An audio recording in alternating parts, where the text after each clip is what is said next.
Bonjour, je suis très content de vous retrouver dans ma rubrique Le saviez-vous. Aujourd'hui, je vais vous raconter l'histoire des chiens guides d'aveugles.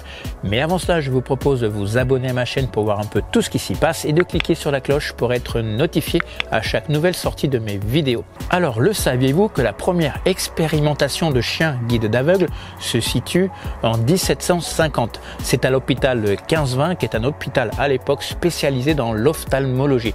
Quelques décennies plus tard, en fait, c'est un déficient visuel autrichien qui va éduquer son chien, c'est un Spitz, donc qui va l'éduquer en tant que chien guide d'aveugle.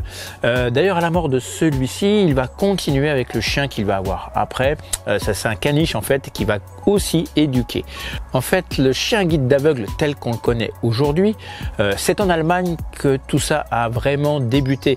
En fait, ça se passe juste après la guerre mondiale et suite, bien sûr, à ce qui s'est passé dans les tranchées avec le gaz moutarde qui a vraiment fait des dégâts et surtout qui a rendu des gens malvoyants et aveugles. La légende veut qu'un médecin qui s'appelait Gérard Stalling avait un berger allemand. Un jour, il a donné son berger allemand à un patient qu'il avait, donc qui était déficient visuel, et il s'est aperçu en fait que le berger allemand prenait vraiment soin de son patient.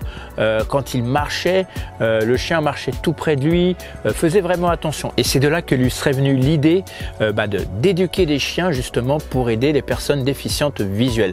Alors en fait, bien sûr, ça ouvre beaucoup de perspectives puisque maintenant de plus en plus on utilise des chiens comme par exemple pour des crises d'épilepsie, des chiens qui sont formés à détecter les prémices d'une crise d'épilepsie.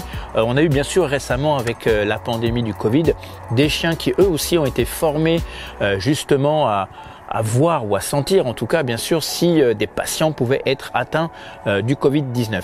Voilà, en tout cas si vous voulez en savoir plus sur les chiens guides d'aveugles, écoutez, n'hésitez pas encore une fois à aller sur internet, vous y trouverez beaucoup d'informations.